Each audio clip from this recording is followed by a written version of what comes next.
बिस्मिल्लाहिर्रहमानिर्रहीम। Dear students, आज का हमारा टॉपिक है force between two charged particles.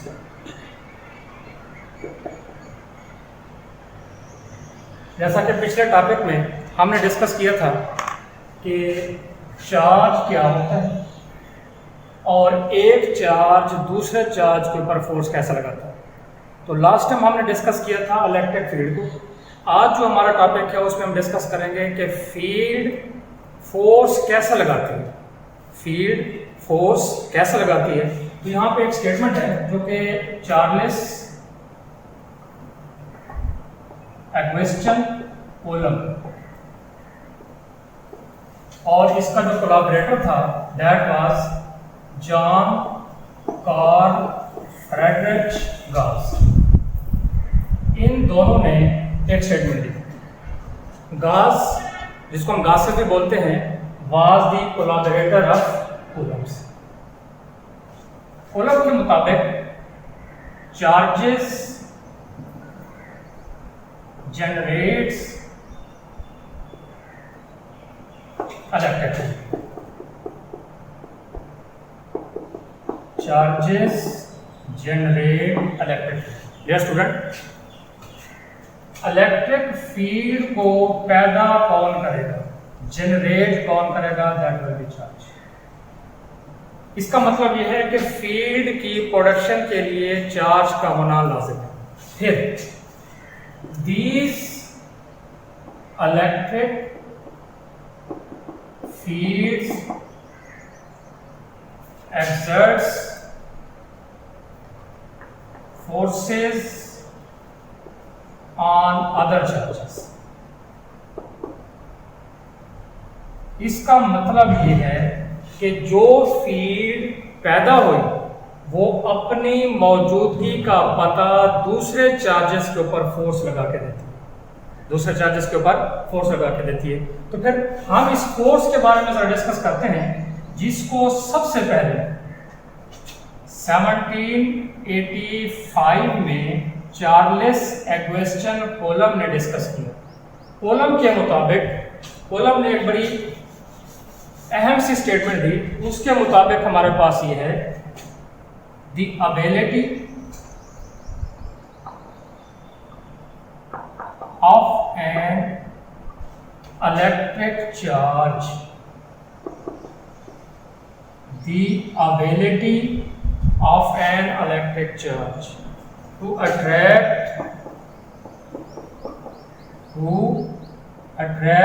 or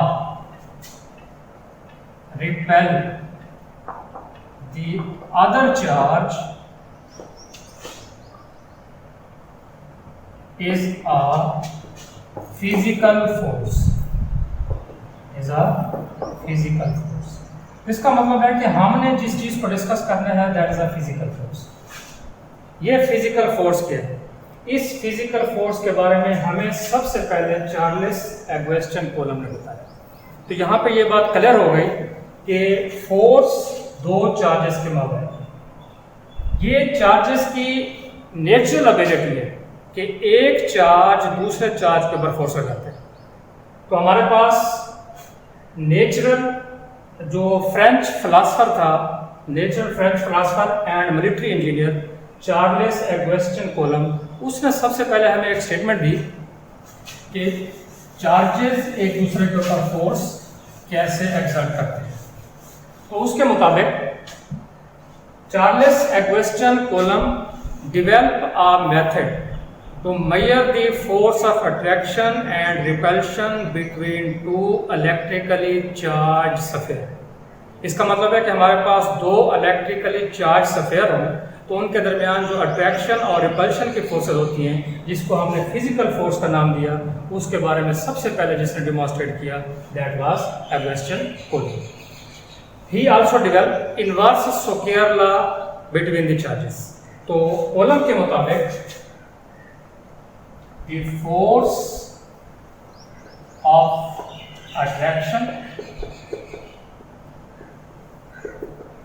and repulsion. The force of attraction and repulsion. जब अट्रैक्शन की बात आती है तो हमारे माइंड में यह आता है कि हमारे पास dissimilar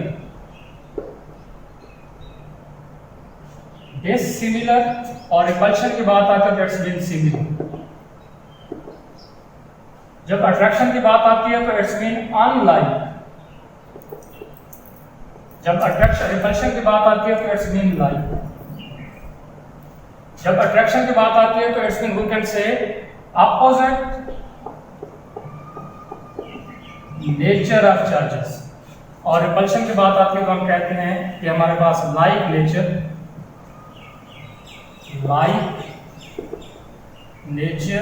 of charges. That's mean ये बात यहाँ पे क्लियर हो गई कि अट्रैक्शन दो डिसिमिलर, दो अनलाइक या अपोजिट चार्जेस के बिटवीन होगी, और रिपल्शन जो है वो दो सिमिलर लाइक या लाइक नेचर ऑफ चार्जेस के जो है वो बिटवीन होगी। तो यहाँ से अगर हम इसकी स्टेटमेंट को थोड़ा सा मजीद क्लियर करें, the force mean that physical force, वो फोर्स जो एक इलेक्ट्रिक चार्ज दूसरे इलेक्ट्रिक चार्ज को अट्रैक्ट या रिपेल करने के लिए लगाते हैं। द फोर्स जिसको हमने अभी यहाँ पे डिस्कस किया, that is a physical force. Physical force आपको जैसे मैंने अभी बताया कि एक इलेक्ट्रिक चार्ज की एबिलिटी है कि वो दूसरे इलेक्ट्रिक चार्ज को अट्रैक्ट या रिपेल करता है। अब अट्रैक्शन या रिपल्शन डिपेंड करती है कि चार्जेस जो हैं, अट्रैक्शन मीन अनलाइक और repulsion mean like. The force of attraction and repulsion between two point charges is directly proportional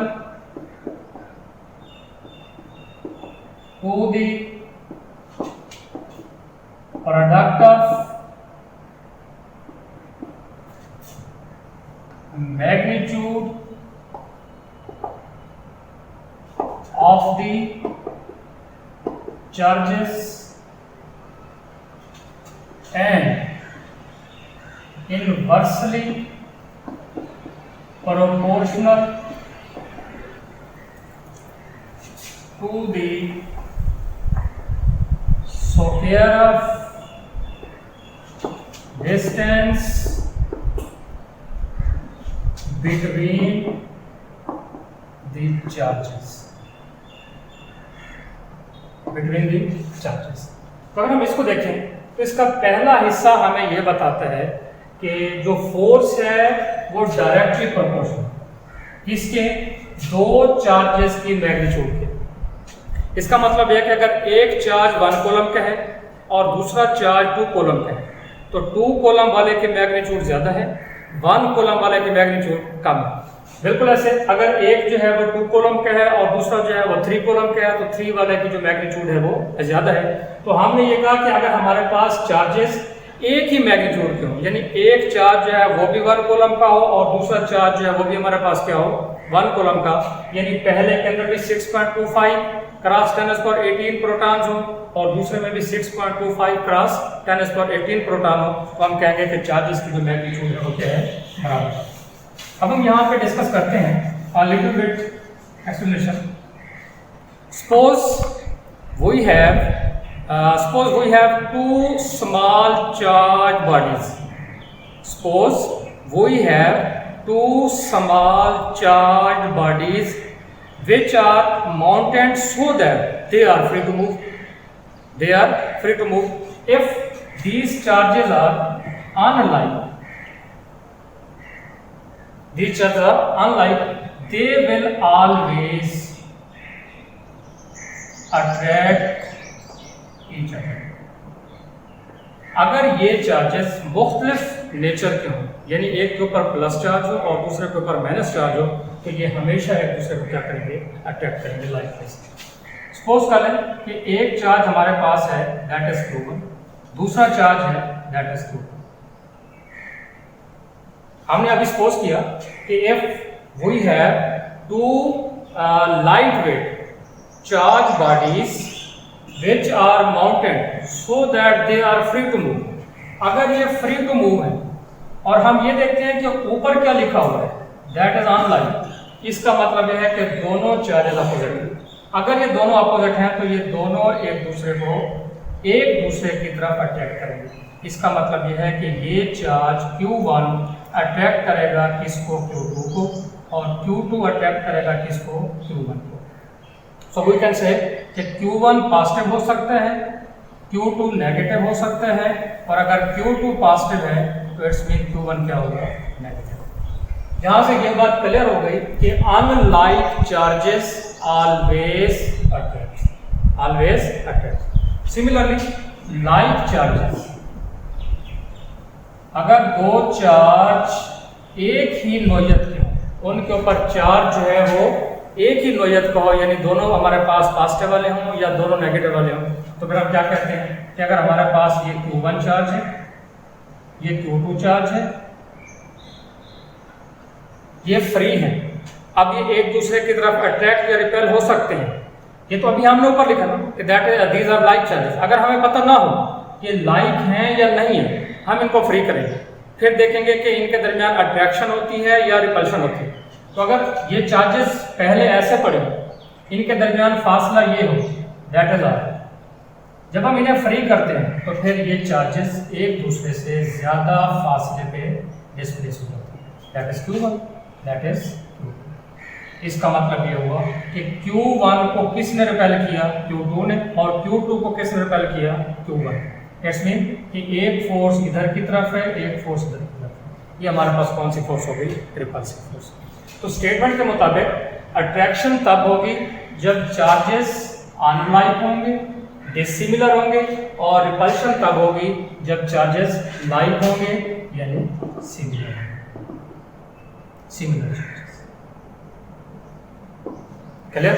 अब हम यहाँ पे ये देखते हैं कि जो हमारे पास इसकी जो स्टेटमेंट है, स्टेटमेंट का जो दूसरा हिस्सा है उसमें वो कहता है कि इनवर्सली प्रोपोर्शनल। तो आप यहाँ पर खुद देखें कि पहले चार्जेस के दरमियान फासला कम था जब चार्जेस लाइक नेचर के थे। जब हमने इन्हें फ्री किया, माउंटेन किया और ये फ्री हुए, तो फिर इनके दरमियान जो फासला हो क्या हो गया, बढ़ गया। इसका मतलब ये है कि चार्जेस के दरमियान जो फासला है वो रिपल्शन की वजह से बढ़ता है, अट्रैक्शन की वजह से कम होता है। इट्स मीन कि अगर चार्जेस एक दूसरे के करीब पड़े हों, चार्जेस के दरमियान फासला कम हो, तो उनकी एक दूसरे के ऊपर अट्रैक्शन या रिपल्शन की फोर्सेस ज़्यादा होंगी, और अगर चार्जेस के दरमियान फासला ज़्यादा हो तो उनकी एक दूसरे के दरमियान अट्रैक्शन या रिपल्शन की फोर्सेस कम होंगी। एक लिमिट आएगी कि एक चार्ज यहाँ पड़ा होगा, दूसरा चार्ज यहाँ पड़ा होगा, Q1 Q2 की फील्ड से बाहर होगा और Q2 Q1 की फील्ड से बाहर होगा। तो इट्स मीन कि इनके दरमियान ना अट्रैक्शन होगी ना ही रिपल्शन होगी। तो अगर हम इसको मैथमेटिकल स्टेटमेंट में लेके जाएं, कूलम्ब की जो डेफिनेशन थी, इसको अगर हम मैथमेटिकल हिस्से में लेके जाएं तो उसके मुताबिक हमारे पास ये है F इज प्रोपोर्शनल। और कौन सी proportionality, that is direct proportional. F is proportional to Q1 Q2, पहले चार्ज की मैग्नीट्यूड दूसरे चार्ज की magnitude. Equation F is inversely proportional to 1/r square. इसका मतलब यह है कि हम इसको क्या कह सकते हैं, इक्वेशन 2 को इनवर्स स्क्वायर लॉ। अगर आप इसको रिजेंबल करें, एनालॉजी की तरफ लेके जाएं, जो हमारी एनालॉजी है, तो उसके मुताबिक F is proportional to M1 M2, F is inversely proportional to 1/r square, जिसके बारे में हम फर्स्ट ईयर में भी पढ़ चुके हैं और 9th में भी पढ़ चुके हैं। That is Newton's law for gravitation. That is Newton's law for gravitation. तो न्यूटन का जो ग्रेविटेशन का कानून है वो दो मैसेज के दरमियान है, और कूलम्ब का जो हमारे पास इलेक्ट्रिकल लॉ है वो किसके बिटवीन है, दो चार्जेस की मैग्नीट्यूड के दरमियान। तो अगर हम इन दोनों इक्वेशंस को इकट्ठा करें तो ये हमारे पास बनेगा F is proportional to Q1 Q2 बटा that is by combining equation 1 and equation 2। अगर हम यहाँ प्रोपोर्शनलिटी को हटाएं तो F बनेगा हमारे पास कांस्टेंट इनटू Q1 Q2 बटा R का स्क्वायर। इस कांस्टेंट को हम यहाँ पे पुट करते हैं, दैट इज K, इसे हम कहते हैं दैट इज कॉलम कांस्टेंट। ये हमारे पास कॉलम कांस्टेंट है। कॉलम कांस्टेंट किसके बराबर है? K is equal to 1/4 pi epsilon. ये कौन सा वर्ड है बेटा? That is epsilon, that is a Greek alphabet. यूनानी हमारे पास अल्फाबेट है, दैट इज एप्सिलॉन। इसे हम कहते हैं that is electrical constant. Epsilon is electrical constant. K is equal to 1/4 pi epsilon. Epsilon naught की हमारे पास वैल्यू होती है 8.85 क्रॉस 10⁻⁻²। अब जब हम इसके यूनिट की बात करते हैं तो यूनिट गलत लिखने से बेहतर है कि आप इसकी थोड़ी सी डेरिवेशन करें, ताकि आपके लिए कंफ्यूजन जो है वो खत्म हो जाए। अगर हम यहाँ पे K की जगह पुट करें 1/4 पाई एप्सिलॉन, K की जगह 1/4 पाई एप्सिलॉन, तो फिर अगर हमने यहाँ से एप्सिलॉन फाइंड करना हो तो आप एप्सिलॉन को यहाँ से हटाओ, F की जगह ले जाओ और F को आप एप्सिलॉन की जगह ले। Clear student? Q1 Q2 over F multiply by R square. F और R स्क्वायर जो है ये दोनों डिनोमिनेटर के अंदर है। चार्ज का unit in the honour of Charles Augustin Coulomb, that is coulomb. पहला चार्ज है तो कॉलम, दूसरा चार्ज है तो कॉलम। नीचे फोर्स सिंगल पावर में है तो that is newton. Distance metre तो दैट इज मीटर का स्क्वायर, तो यहाँ R स्क्वायर है। तो ये हमारे पास बनेगा कॉलम का square over newton metre square. अगर हम इसको ऊपर लेके जाए तो ये बन जाएगा coulomb square newton inverse metre inverse square. Coulomb square newton inverse metre inverse square. तो यहाँ पे हम एप्सिलॉन की वैल्यू जो है वो पुट करते हैं 8.85 cross 10⁻⁻²। Coulomb square newton inverse metre inverse square. अब अगर हम इसी एप्सिलॉन की वैल्यू को इस इक्वेशन में पुट कर दें K की जगह, तो K हमारे पास बन जाएगा 1/4 पाई की जगह 3.1428 एंड एप्सिलॉन की जगह 8.85 क्रॉस 10⁻⁻²।